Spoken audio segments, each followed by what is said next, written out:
Hello, everybody. This is Buddy in Midland. In this video, what I did is I have the calendars up for December 2011 and January 2012. Basically, the 2 months prior to me being ambushed and shot in my home. And I want to show you that these events that were going on that I think that are probably connected, and we'll talk about it. And you can see in this last 2 months what was happening there. And this was before the capital murder attempt of my life, home invasion. And so starting in December here, 2011, on December 7th, my mom died. I have a video on that called The Death of My Mom. And I found out that my brother lied to me about what happened, and there's still unanswered questions on what happened to my mom. And I ended up contacting law enforcement about it because I found out I was lied to. And to this day, them questions have never been answered. Interestingly, I didn't put it on here, but 2 days before that, on December 5th, the sheriff of Lee County in New Mexico, and that's where mom and dad lived and where I'm from. It's 100 miles from here. But Sheriff Rod Kaufman was alleged to commit suicide on this date, which seems real fishy, being that mom dies, suspiciously 2 days later. That the sheriff, imagine that. And, and I've long suspected this crime ring is connected to multiple murders. And I'm not surprised at all that they're cop killers or they kill law enforcement. The question's been asked if they killed Mike Naylor or killed Chad Simpson because they were two secret police, and when they both died. And so, anyways, that date I think was an important date, and I know it was for me. It's life changing because my mom died, and that's a video everybody watch. It possibly maybe when we find out what happened to mom, we find out it's that it was connected to what happened, to me, and and I won't be surprised at all. And as I said before, I couldn't ever see anybody in my family hurt my mom, but I could see these criminals here in Midland that have been breaking in my house over and over and over again that stopped Free Press in America to murder one homeowner after another. I could see them hurting mom. I could see them killing the sheriff of Lee County before they killed mom. I could see that happening. Okay, so this is a rough date. I just think I don't know the exact date, but it's within a day or two, and it says the ex-wife suicide threat. Okay, and what happened was I'm sitting at work. I get a call from Greg. Okay, that's her wealthy friend from Nebraska that has a jet airplane, and she's the one. She blamed him because she said Greg told her to try to extort $1,800 a month from me over the crimes at this house if I didn't pay the money to tell everybody I was crazy. And of course I didn't pay, and that's what she did. Right? I have a recording of that. Anyway, it was that Greg that called me at work and told me that the ex-wife was threatening suicide. And I'm looking back at this day and I'm thinking, I wonder if she was told that they were going to murder me, and maybe that's what upset her, because I really don't know what upset her that much. I was gone I was at work, and of course, this was a 3 month marriage. I were having daily break-ins to my home, felonies being committed every day. So it's a very extremely stressful situation anyway. And so then the police were called to that visit there because of this her suicide threat, and she was ordered to see her psychiatrist. Okay, and they let her go into my custody, whatever. Okay, so she didn't have to go, be evaluated, get locked up, and all that. And so after that, she made an appointment with her psychiatrist over in Odessa, and I went over there. I was the husband, right? And so I'm sitting there, and here I've got, this is a date, and I'm not sure this day. I just know it happened in this time period, was the ex-wife's psych visit. So we're sitting there in the doctor's office, and he tells her, he reminds her about other times that similar things had happened, and he was reminding her about that time with the bikers. He said that time with the bikers, and reminded her about how guilty she felt about getting her daughter involved in prostitution.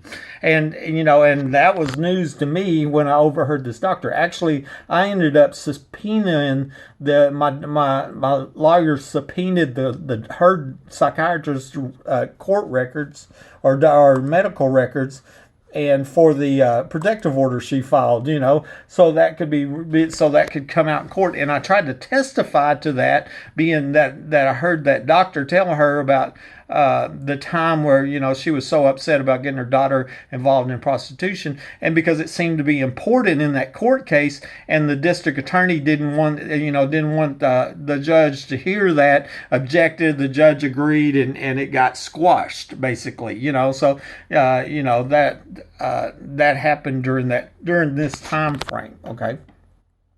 Okay, and then here, we're sure about this date here, that's on December 20th. And what I knew is this psychiatrist visit and Greg Collin and the suicide threat. I knew it was in between when my mom died and when the police were called on the 20th. Okay, and the police were called here on the 20th. Actually, I've told this story before. I come home from work, and I couldn't find my gun. I was concerned. I was suspecting at that time that the ex-wife was working with these criminals. I'm sure of it now. She calls the police. They come over here, and I go to show this police officer text messages on my phone that explains how crazy everything's going on. Remember, she just threatened suicide the week before, right? And he knocks the phone out of my hand, handcuffs me, takes me down the street, and puts me in the back of his car. I'm starting to get inside the back of the car. Of course, I'm handcuffed, and I see a bag of marijuana laying in the seat. The threat to frame me was extremely obvious. These were dirty cops, and there's absolutely no doubt. And then I'm told there was a second police officer that arrived, and that second police officer I recognized because he was on this call for that suicide threat. Okay, and so I was like, hey, you know me, I know you, I saw you last week, because she had just threatened suicide, the week before or whatever. And so these two officers, they told me, we better not be called back over here again for this stuff. And this stuff was my repeated calls for the burglaries to my house that I believe were connected with human trafficking, prostitution, sex trafficking, etc. Okay, and so anyway, I get back in the house on the 20th, and the police leave. When I get back in, I find out the messages on my phone had been deleted. Isn't that convenient? And so once again, that's what happens with proof and evidence around here. It got deleted, and then that's when the ex-wife tells me, says, we're creating a document trail on you. And the other thing she said was, Danny said that we'll just take your house. So I've long said, whoever this Danny is a main player, obviously. But I asked my brother Danny, and he said it wasn't him. Of course, he also doesn't help me either, and while I live under the threat of death, as a crippled survivor of a premeditated murder attempt. And so, all I know, but there are some other suspects named Danny. So we find out who Danny is. Evidently, Danny must have tried to murder me and take my house. That's my guess. The ex-wife knows. That's the main thing. The ex-wife knows. Okay. Well, that was the night that I called it done. I'm done. I'm cutting my losses. It's a 3-month marriage. You go your way, I go my way. I got my own. I got problem. I got things going on at this house. And I know when we got married, they won't break in the home of a married couple. Bull crap. It was a bunch of lies. I'm starting to figure out she was connected with it. And so, anyways, that was the night I told her I'm done. I want a divorce. And then here's the night that she moved out. We separated officially right here around the 30th, and it was before the New Year's. Okay, and so here's the New Year's running around. My son and his family show up mysteriously here on Wednesday on the 4th. Okay, they were supposed to show up a day or two later, and I get home, and there he's parked in front of my house, and they got holsters and guns on. It was real weird. And he later told me that my oldest daughter, Jennifer, the one that doesn't talk to me, had called him and told him, had talked to him or whatever, and that's why he come early. Okay, so while he's here during this short amount of time, That's when Josh tells me, he says, Dad, we're going to get down to the bottom of this stuff, you know? And there was some other interesting conversation. I know in the garage that night, uh, his little brother, Preston Corgill, comes over, okay? And Preston lived here in Midland, okay? And uh, so Preston and Josh, and we're all out there in the garage or whatever. And Josh, my son, says, Dad, it just doesn't make sense. Somebody going somewhere, going underground, then come back over here in the tunnel. And then he starts giggling. He looks over at Preston, like they have a secret.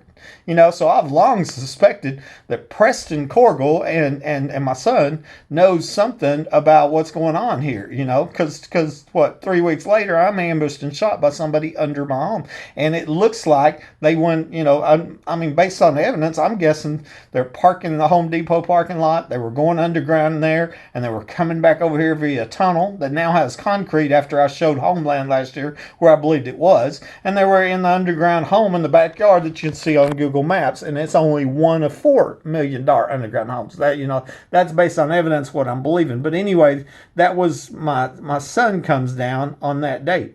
The next morning, we sleep that night.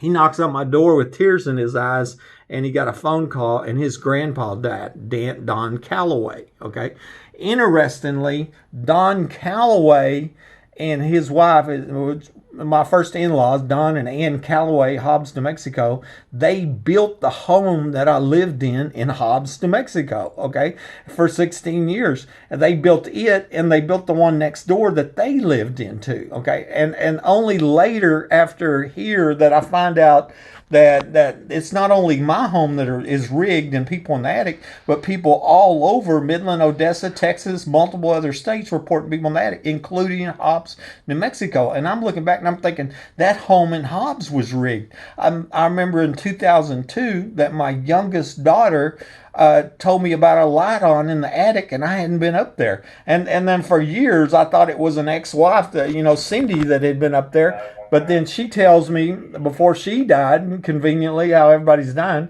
that in 2018, I wasn't in the friggin' attic, and so I'm thinking, well, if Cindy wasn't in the friggin' attic, then somebody else was in the friggin' attic, because my daughter saw a light on up there, and I hadn't been up there, and so I'm looking back, and I'm thinking that home in Hobbs, 7611 Roland Meadows, was rigged like this one, and like the many other homes where people were reporting people in the attic. And I've wondered if Don and Ann Calloway knew or had something to do with that, since they built them homes. My first in-laws, it was because of the Calloways that I ended up in that home, And so, but anyways, he died, and so Josh had to leave because his granddad, and he lived in Amarillo. That's where they come in from, and that's where Don was living at the time. And so there's another death. Also interesting, a couple years after I survived the murder attempt, my dad marries Ann Calloway. Okay, that's who Don was married to. Of course, my mom died here, right? And then Don dies there, and then my dad and Ann Calloway get married. And and then Dad quits talking to me. I'm not invited to the wedding. Ann told me it was because of her. And then I had one conversation with my dad in the last 3 years of his life, and not because of me. But the obvious thing is he had some kind of information about about my home being rigged and the crimes against me. That's pretty clear, and I don't think there's any doubt that people in my family know something about the many sick and heinous, inhumane crimes, that nonstop crimes have been committed against me here in Midland.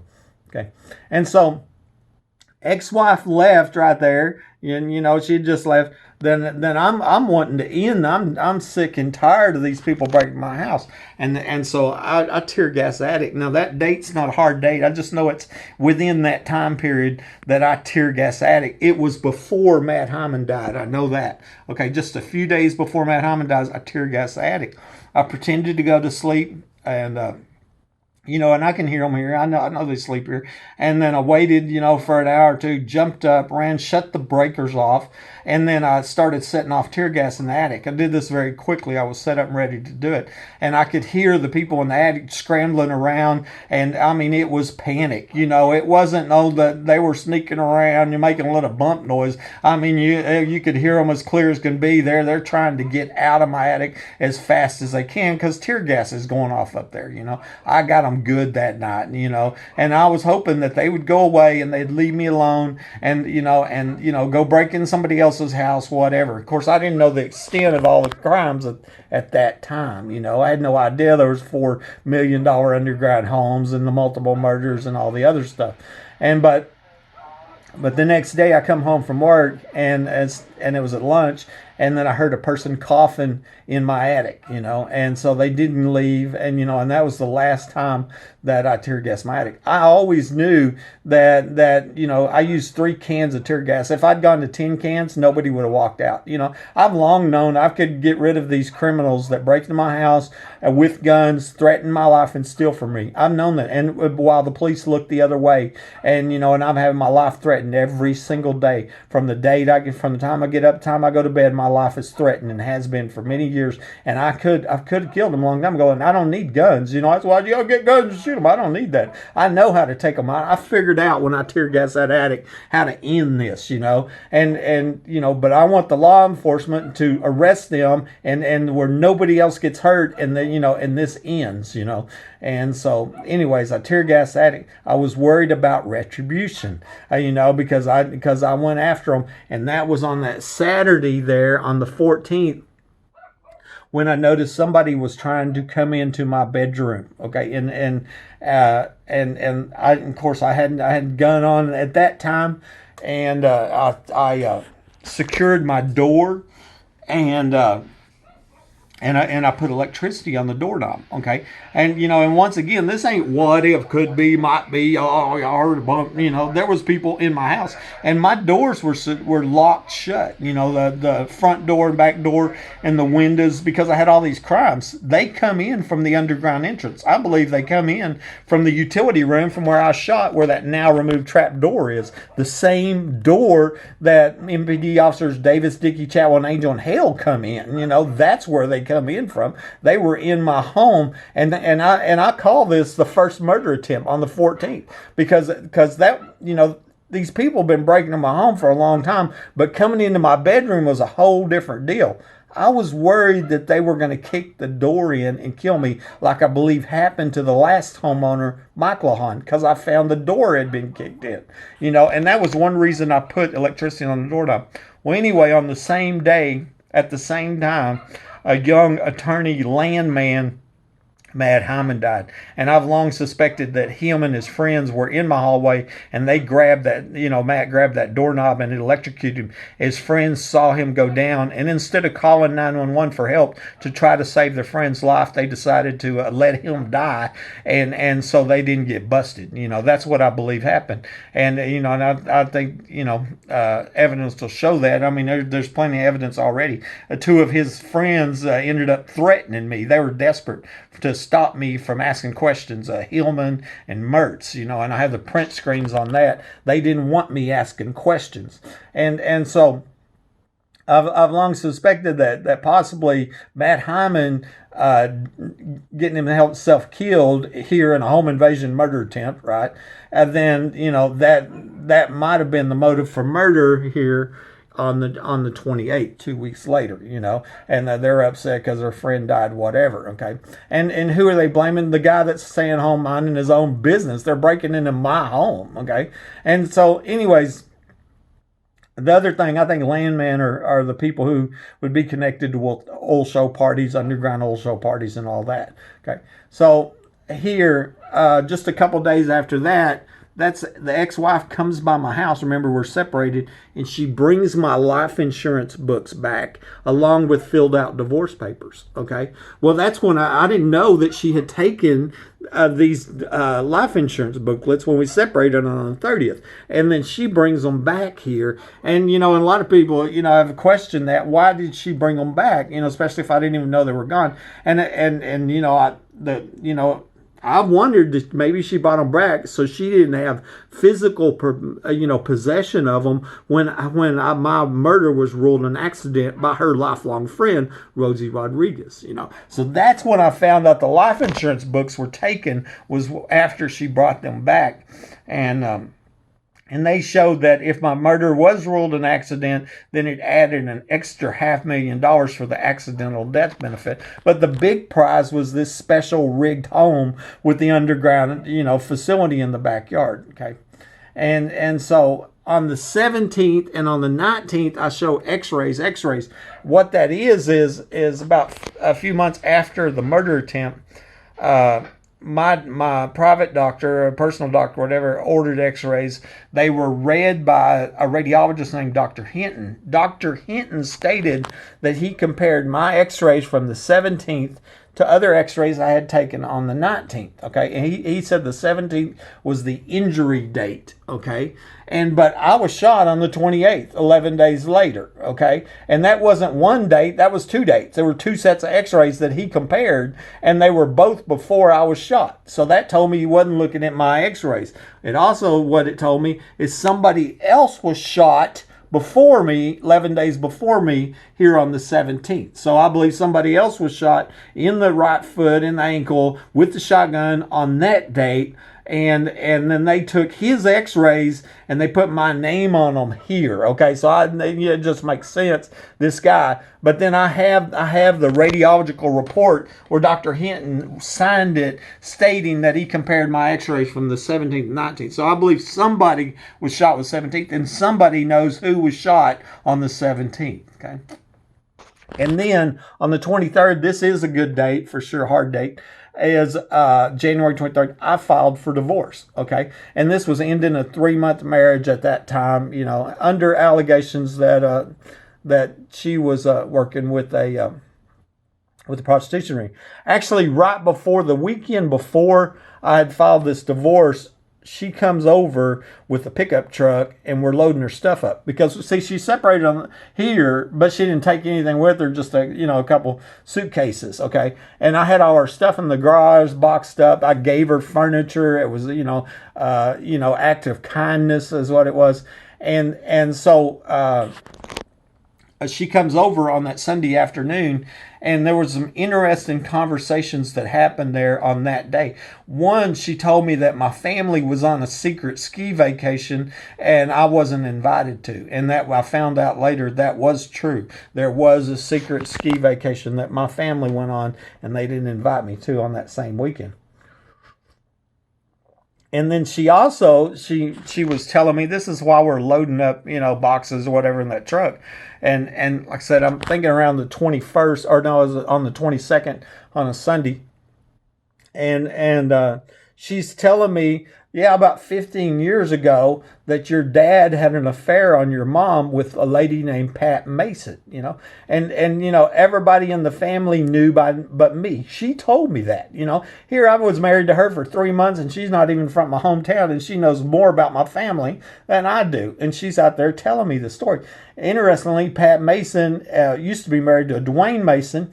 They lived over in Odessa for many years, and he worked for CSI, okay, and made a lot of money over there, and then was now living in Weatherford with Pat. Or no, well, they had divorced. Pat was living in Weatherford because my dad ends up moving to Weatherford before he married Ann Calloway. Okay, and yeah, it was after I was shot that he told me he was going to marry Pat Mason, and I didn't tell him about this conversation I had with the ex-wife where I was told about this affair he had with my mom. Okay, so that that was the other things that she told me during that day. And in this conversation, I tell her, I know about the tunnels and I've already called the DEA. Okay.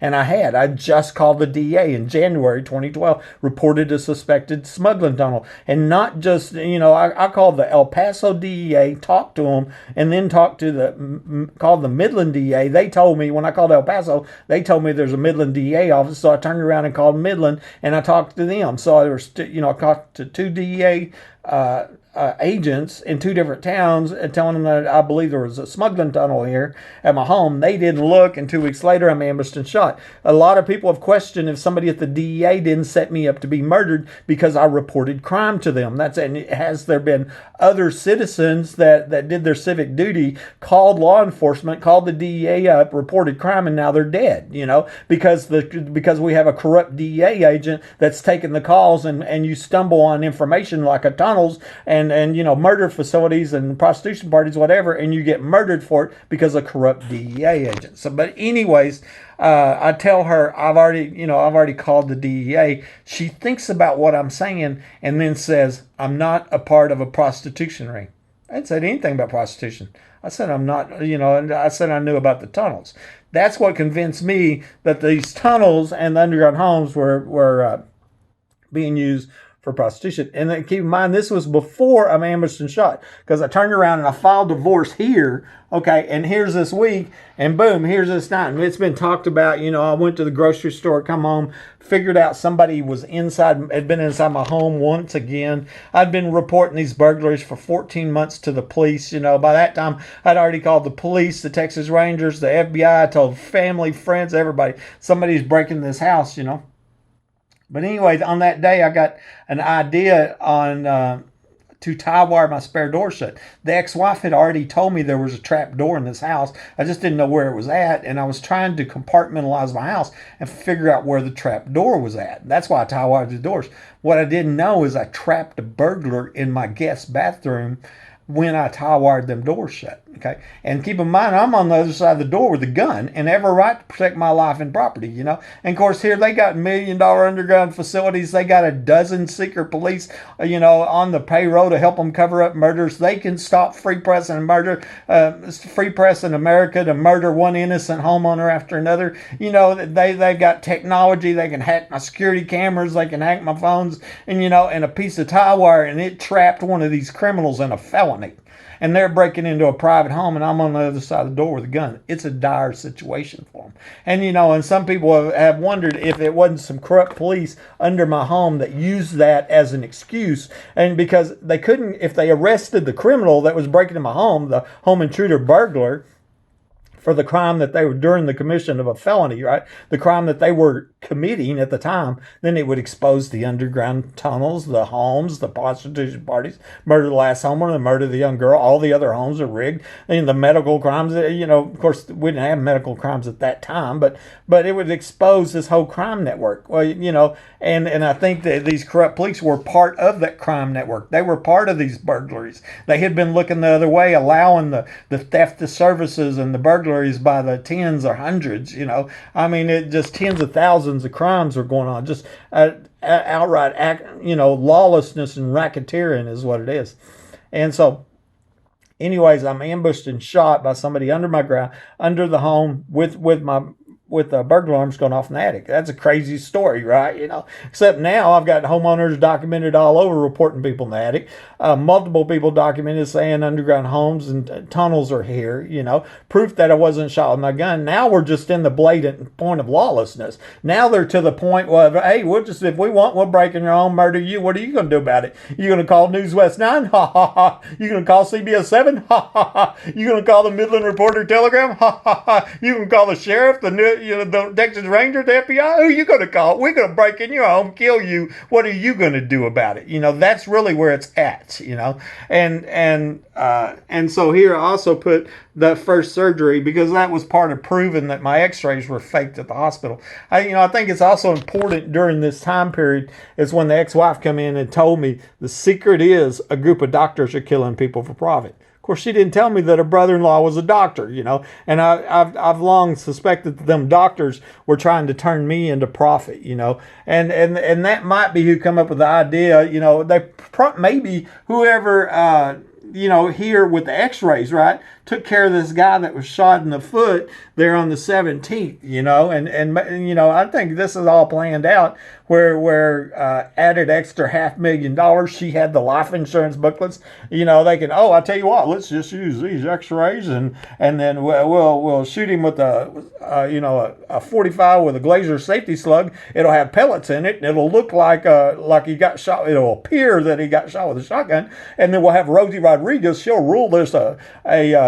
playing his phone behind his nightstand, and then rule this murder and accident, and we'll collect the extra $500,000. You see, that's where I'm sitting there thinking, I wonder if these doctors that are killing for profit were involved in all this. And so anyway, there's a kind of a 2-month timeline and just a little short story about what was going on, and but the crimes here have never stopped, and why? Because these underground homes and tunnels here, they've tried to terrorize me from my home.